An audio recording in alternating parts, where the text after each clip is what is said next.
We're talking about leaks. We're talking about the Russia investigation this week while the president's trying to talk about infrastructure, Governor. Markets are slipping because investors are cautious. They don't know what Jim Comey is going to say on Thursday. Some investors expect fallout from this investigation to stop the president's agenda. What's your expectation for this testimony on Thursday? What can the president do to ease worries in this political climate?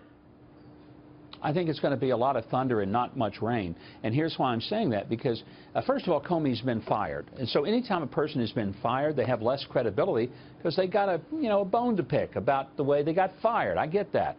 And everybody in that room gets it. And secondly, most American people just don't really care what James Comey has to say unless he can produce a tape that reveals that Donald Trump said something, and I don't think he's going to be able to do that. And if he did, that means he illegally taped the president in the Oval Office. So that's not going to happen.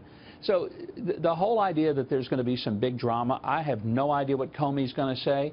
But quite frankly, if he tries to say that Donald Trump did something illegal and pressured him to drop an investigation, then Comey's going to be facing a perp walk because he should have reported that, and he knew the law on that. And if he didn't, he'll have more to answer for than Donald Trump. Yeah, but you say a lot of thunder and not much rain. The fact is that thunder has been dominating the conversation, Governor. Now, the president wants to get into infrastructure this week. He wants to talk about tax reform and health care.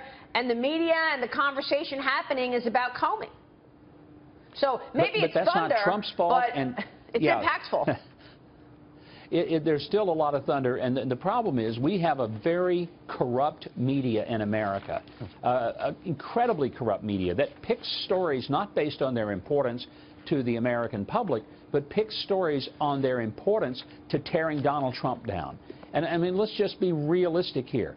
The unbelievable unbalance in the selection of stories on most networks and in most newspapers, it is a glaring example of bias and attempt to discredit the president. It's not about the big picture items. His foreign trip, incredibly effective.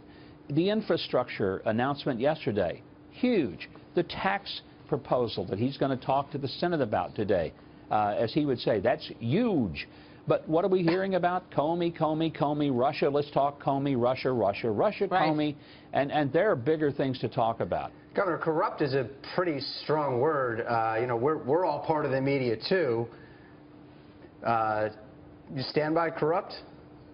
I do. I absolutely stand by it because there's no other description when media outlets look at the whole plate of stories in front of them and select the ones that are most damaging to a man and to an administration that they despise.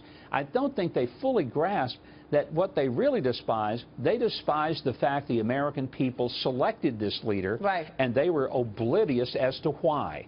They selected this leader because they're sick and tired of the corrupting influences of Washington, New York, and Hollywood, creating a cultural bubble in which they are utterly disconnected with the rest of America. I assume you're excluding current company, Governor. I'm just saying. I mean, I have to give a shout out to the Wall Street Journal for exceptional reporting and Fox News and Fox Business for sticking to the issues.